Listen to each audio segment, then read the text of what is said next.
En Siria, más de 100.000 personas han desaparecido sin dejar rastro desde que estalló la guerra civil en 2011.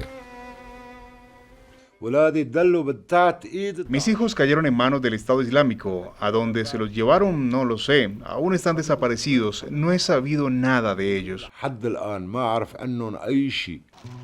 De acuerdo con la Red Siria de Derechos Humanos, la mayoría ha desaparecido a manos de la organización terrorista ISIS o del régimen de Bashar al-Assad. Que grupos armados o el mismo gobierno utilicen la desaparición forzada como mecanismo de control social y político no es nada nuevo. Basta con considerar las dictaduras de los años 80 en América Latina, que desaparecieron a cientos de miles de personas. No obstante, un informe de las Naciones Unidas, publicado en 2020, advierte que cada día se registran cerca de 1.000 casos de desapariciones forzadas en todo el mundo, y no se limitan a lugares donde hay un conflicto armado declarado. La antropóloga Carolina Robledo nos explica cómo la violencia asociada con el tráfico de drogas, la trata de personas y otras actividades criminales potencian esta trágica tendencia. Si nos vamos, por ejemplo, hacia el noreste mexicano, donde tenemos un triángulo bastante violento, nos damos cuenta cómo las desapariciones forzadas fueron un mecanismo perpetrado entre los agentes estatales y grupos criminales privados para controlar los territorios y las poblaciones de esos territorios. En abril de 2021, el gobierno mexicano informó de un nuevo récord: 85.000 reportes de personas desaparecidas desde 2006 hasta la fecha. Es la misma cantidad de personas que podría llenar casi por completo el Estadio Azteca, uno de los más grandes del mundo. El aumento de los desastres naturales y la migración también impulsan lo que desde 2018 la Cruz Roja Internacional ha catalogado como una crisis global de personas desaparecidas. Hablamos con Susana López, coordinadora para América Latina y el Caribe de esta organización. Las personas migrantes pues muchas veces cruzan muchos países, ¿no?, para llegar a su destino.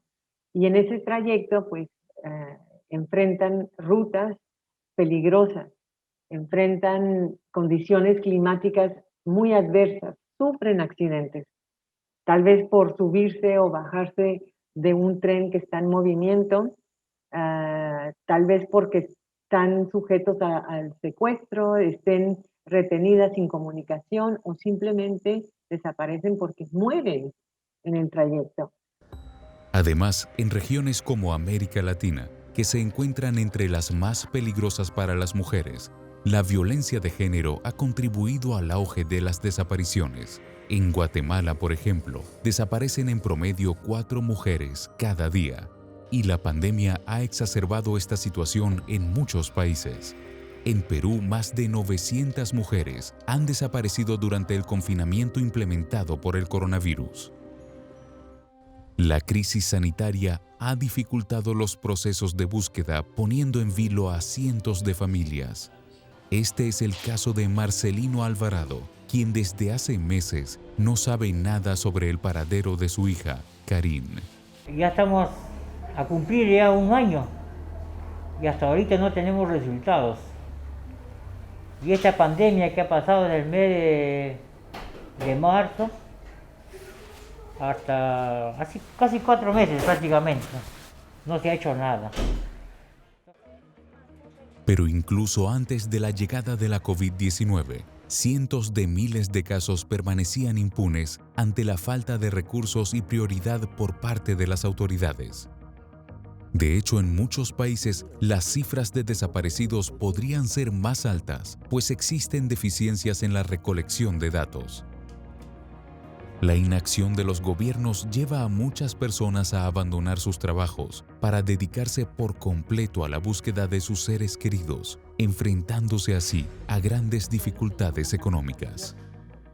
En años recientes, se han desarrollado tecnologías que facilitan la búsqueda de los desaparecidos, como drones especializados para detectar fosas clandestinas.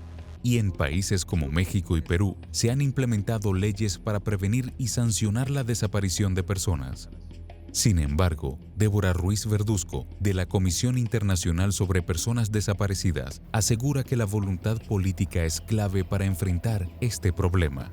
Pero estos métodos científicos solamente pueden servir en un contexto en el que los estados reconocen su responsabilidad de realizar investigaciones efectivas por cualquier persona que desaparezca, sin importar la causa por la que desapareció. Hay un elemento político en la manera en la que vemos a los desaparecidos. Seguramente estaba en algo ilegal, o porque es pobre, no es importante, o porque es de tal grupo social, o porque es de tal etnia, o porque es de tal grupo religioso.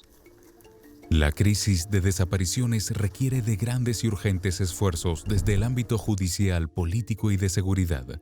De lo contrario, los pueblos seguirán exigiendo respuesta a esa pregunta sencilla de implicaciones enormes.